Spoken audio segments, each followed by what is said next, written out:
Սիրելի ժողովուրդ, նախ ողջություն եմ ցանկանում բոլորին։ Սիրելի ժողովուրդ,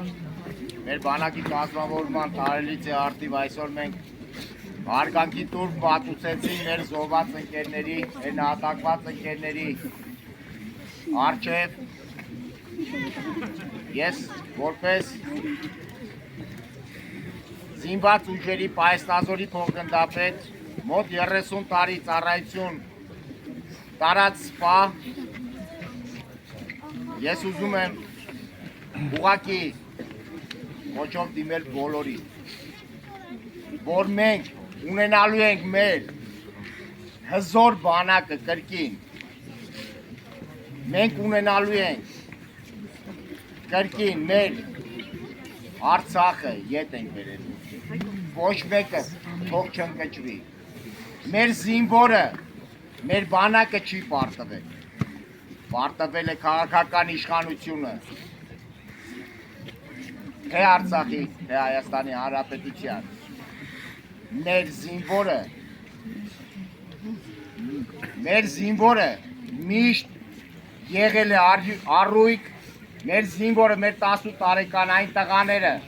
ովքեր հանգչեցին մեր բոլորիս համար, նրանք մարտնջել են գերհզոր պետությունների դեմ և հաղթել են, հավատացած եղեք, հաղթել է մեր զինվորը, մեր բանակը հաղթել է և կրկին մենք հաղթանակած ետ ենք բերելու մեր կորցրածը,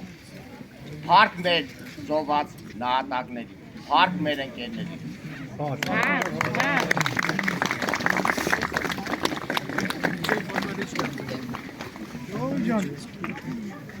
Մեր մեջ են այստեղ շատ-շատեր կան, որոնք մասնակցել են և Արցախյան առաջին հերոսամարտին, և Քարոզյա պատերազմին, և 44-օրյա պատերազմին, հարկ ու պատիվ ձեզ, հարկ ու պատիվ բոլոր մասնակիցներին, նրանք չեն ընտրել, որ զոհվեն, թե չզոհվեն։ Ես ասեցի, որ իմացյալ անմահություն է, մեր մահացած որդիները այս գիտակցումով են մահացել, բայց ովքեր որ ողջ են մնացել, դա արդեն Աստծո նախախնամությունն է եղել։ Հարկ ու պատիվ ձեզ, իմ խոնարհումը ձեզ, համբերություն մեր զոհվածների ընտանիքներին, հարազատներին։ Այս հիմա խոսք ունի ասելու մեր հանրային գործիչ Անի Զախարյանը, խնդրեմ, Հարգելիներս, հարգելի ներկաներ, սիրելի մայրեր, սիրելի քույրեր, սիրելի երեխաներ, սիրելի ազատամարտիկներ, մեր սիրելի ժողովուրդ, սիրելի մեր զոհված տղաների ծնողներ։ Հարգելիներս, այսօր այստեղ գտնվելով ևս մեկ անգամ վերապրում ենք այն ցավը, որ 2020 թվականից ի վեր կրում ենք մեր հոգով։ Այդ ցավը շատ ուժեղ է, այդ ցավը ամեն վայրկյան ապրում է մեզ հետ, բայց միևնույն ժամանակ մենք պիտի հասկանանք, որ ցավը կրելով հանդերձ մենք պիտի ապրենք, մենք պիտի արարենք, մենք պիտի մեր գործով ապացուցենք, որ մեր տղաների սխրանքը իջիկ չենք դարձնելու։ Լավագույն պայքարի ձևը, ես կարծում եմ, յուրաքանչյուրիս համար պիտի լինի գործը։ Գործն է անմահ լավ իմացի, որ ապրում է տարեդար։ Մեր մեծն Թումանյանի խոսքերը այսօր շատ արգելական են։ Մեր Մոնթե Մելքոնյանը ասում է, իմ կենացը մի խմեք, շարունակեք իմ գործը։ Մեր Մովսես Գորգիսյանը ասում է, սուգը հավերժ է, եթե պայքար չկա, ու այսօր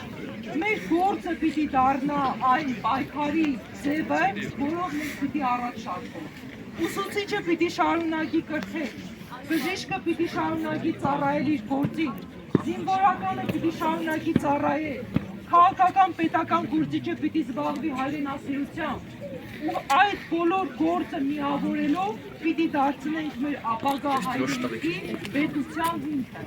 Եվ ուրեմն ես ուզում եմ, որպեսզի մենք այս գիտակցումով եռակլուրից դուրս գանք և գնանք ի գործ։ Ի գործ, ոչ թե ի զեն, այլ ի գործ։ Գործը ամեն ինչ է։ Եթե գործ կա, ուրեմն ամեն ինչ հայրենիքը պաշտպանված։ Եկեք միասին ասենք ի գործ։ Ի գործ, հարգելիներս, ովքեր են ուզում գործել, ուրեմն ի գործ։ Եվ ես հետևելու եմ այստեղ յուրաքանչյուրիցը, ով այսուհետ ինչ է անելու, եւ դուք էլ հետևեք ես ինչ եմ անելու։ Եվ միմյանց նկատմամբ պատասխանատվությամբ լցված մեր հայրենիքը տանենք դեպի այն ապագան, որին ցկտում ենք բոլորս։ Լավ սիրելիներ, շնորհակալ եմ։ Մինչև բանալիք։ Միջև ուր